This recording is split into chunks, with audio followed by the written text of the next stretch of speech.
E aí, pode ou não pode? O que a Bíblia fala sobre um segundo casamento após o divórcio? Sempre que eu estou estudando a Bíblia com meu esposo e a gente acha duas passagens que parecem diferentes, falarem coisas distintas, eu falo para ele, a Bíblia não se contradiz. Então a gente vai estudar, porque uma das duas a gente está interpretando errado. E este é um assunto que muitas pessoas em diferentes religiões têm questionado. Pode ou não pode casar novamente depois de um divórcio? Eu vejo que grande parte dessa confusão vem por causa da interpretação do verso 9 de Mateus capítulo 19. E eu vou ler ele aqui com vocês. Eu vos digo, porém, que qualquer que repudiar sua mulher, não sendo por causa de prostituição, e casar com outra, comete adultério. E o que casar com a repudiada também comete adultério.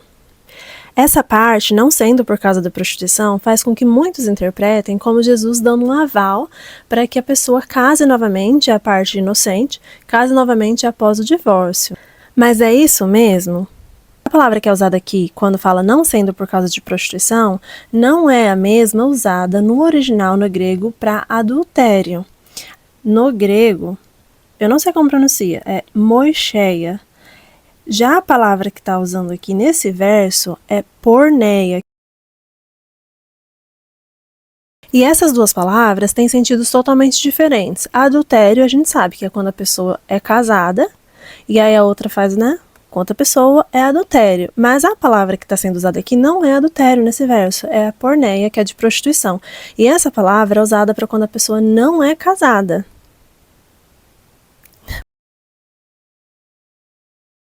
Vamos dar uma olhadinha em alguns versos da Bíblia que confirmam isso?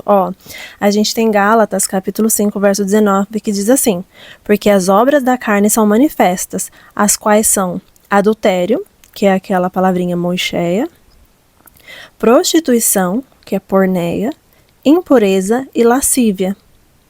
Aí a gente tem Mateus 15, verso 19 também. Porque do coração procedem os maus pensamentos, mortes, adultérios, moicheia, prostituição, que é a porneia, furtos, falsos testemunhos e blasfêmias. Aqui a gente vê que a Bíblia faz uma diferença entre prostituição e adultério. Oséias, capítulo 4, versos 13 e 14. Por isso vossas filhas se prostituem. Aqui está falando da porneia, que vem de pornô, de prostituição. E as vossas noras adulteram. Então você vê que são usadas duas palavras diferentes. Eu não castigarei vossas filhas quando se prostituem, nem vossas noras quando adulteram.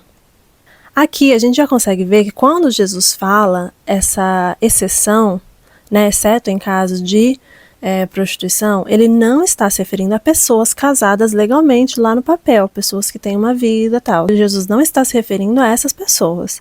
Alguém pode perguntar assim, mas Jesus fala no verso 9, repudiar sua mulher. Existe uma coisinha bem legal quando a gente trata de culturas, por exemplo, no Brasil, quando a gente começa a namorar, vamos supor, eu começo a namorar um rapaz. Sou casada, mas digo assim, quando eu estava namorando um rapaz. A mãe desse rapaz já seria considerada minha sogra, namorando. Se eu chegasse nos Estados Unidos, estivesse namorando um rapaz, e eu chamasse a mãe dele de sogra, todo mundo ficaria, como assim? Vocês já se casaram e a gente não tá sabendo? Porque culturalmente no Brasil, quando a gente está namorando, é normal chamar a outra de sogra ou sogro. Já nos Estados Unidos, que é outra cultura, você não chama sogro e sogra quando está namorando. É o pai do meu namorado, é a mãe do meu namorado. Mas você não chama de sogro e sogra. Sogro e sogra são apenas para quando você já se casou.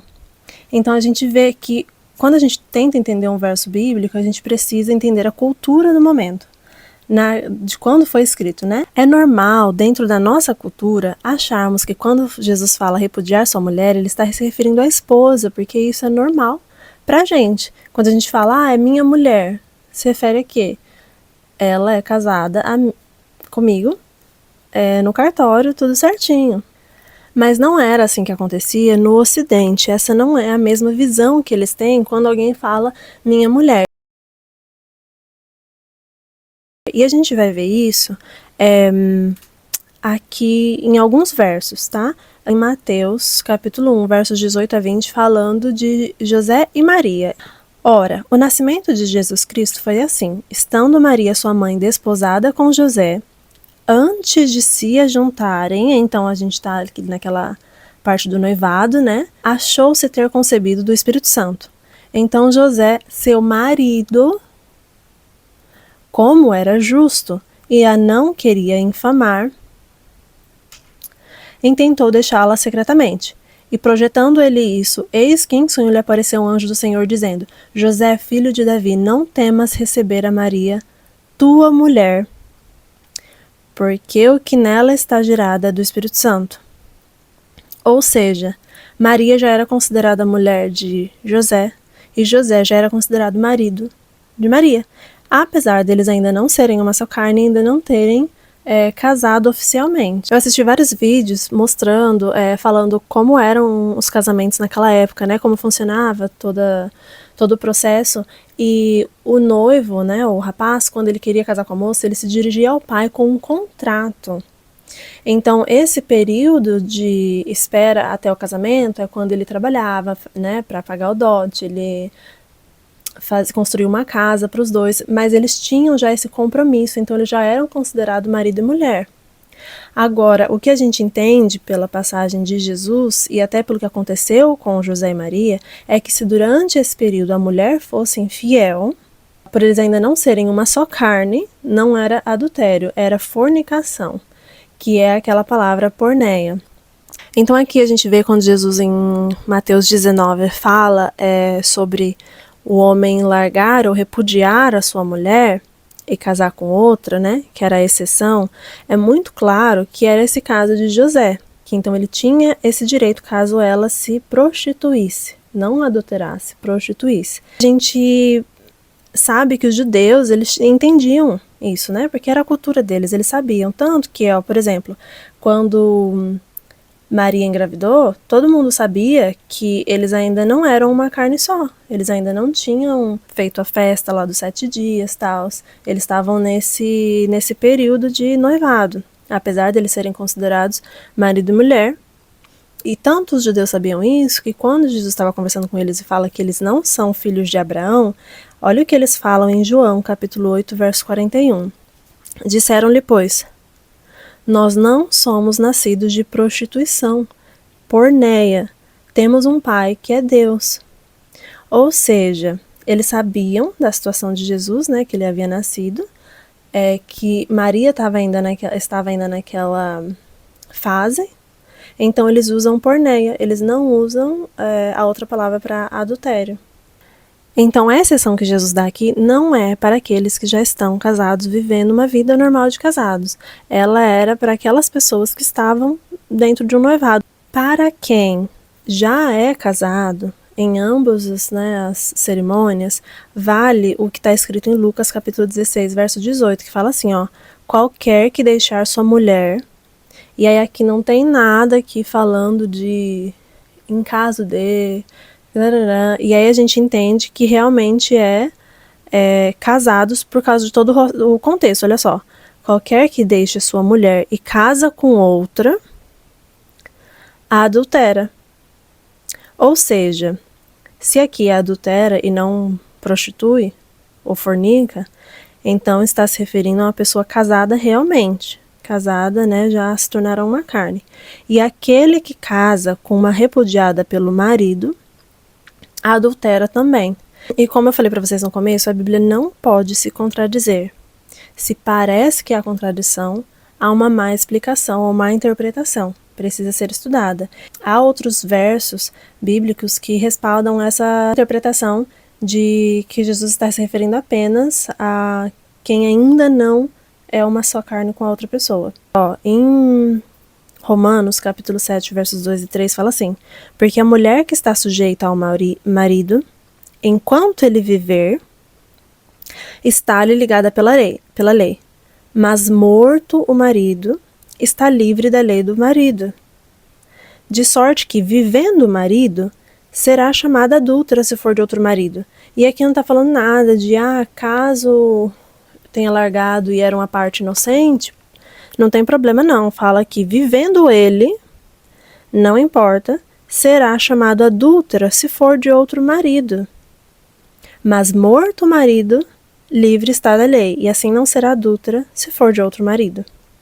E olha esse verso, assim, que é um dos que eu mais amo, de 1 Coríntios, capítulo 7, versos 10 e 11. Todavia, aos casados, mando, não eu, mas o Senhor, que a mulher não se aparte do marido. Então aqui a gente está falando da mulher, não se aparte do marido. Se, porém, se apartar, que fique sem casar. Pronto. E não é Paulo que está falando. Ele fala, não eu, mas o Senhor. Se a mulher se apartar do marido, que ela não se aparte, mas se apartar, fique sem casar. Ou se reconcilie com o marido.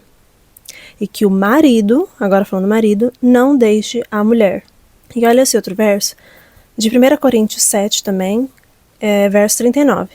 A mulher casada está ligada pela lei todo o tempo em que seu marido viver. Mas, se falecer o seu marido, fica livre para casar com quem quiser, contando que seja no Senhor. Então, segundo a Bíblia, apenas a morte pode separar um casal. E olha só que interessante, que esse capítulo de Mateus 19, que todo mundo usa aquele verso, né, para dar desculpa. Olha o que Jesus fala. Ele, porém, respondendo, disse-lhes, não tendes lido que aquele que os fez no princípio, macho e fêmea os fez, e disse, portanto, deixará o pai e a mãe e se unirá à sua mulher, e serão dois, uma só carne? Então, já não são mais dois, mas uma só carne. Portanto, o que Deus ajuntou, não separe o homem. Então, como Jesus iria se contradizer? Então, se eles são uma só carne, agora não separe mais o homem.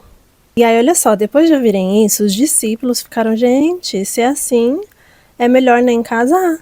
E aí Jesus responde no verso 11, nem todos podem receber essa palavra, mas só aqueles a quem foi concedido. E aí Jesus continua assim, porque há eunucos que assim nasceram do ventre da mãe, né, com defeitos, problemas, e há eunucos que foram castrados pelos homens, como existia naquela época, né, muitos, inclusive na Itália, não tanto tempo atrás, havia os castratos, né, eram crianças que eram castradas para continuar com aquela voz, né, de tenor e cantar.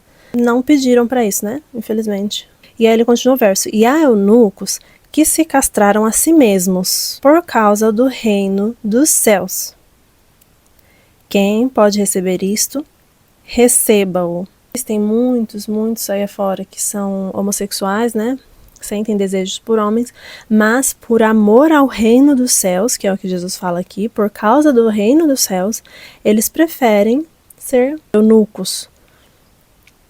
Não ter relação sexual. Quanto valor você dá ao céu?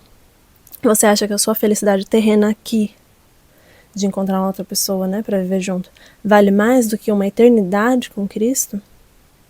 E eu falo isso porque você pode pensar, mas tá, eu cometo adultério, eu caso, mas Jesus perdoa, né? E aí eu posso ir pro céu. Mas eu não sei se vocês lembram, não adulterarás é um dos mandamentos de Deus, né? Dos 10 mandamentos. E a Bíblia fala que aquele que quebra um, quebra todos. E Jesus fala também que se me amais, guardarei os meus mandamentos.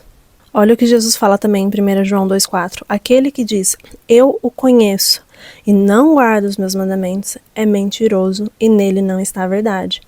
São palavras pesadas, né? Mas como Jesus mesmo falou, quem puder receber isto, receba-o.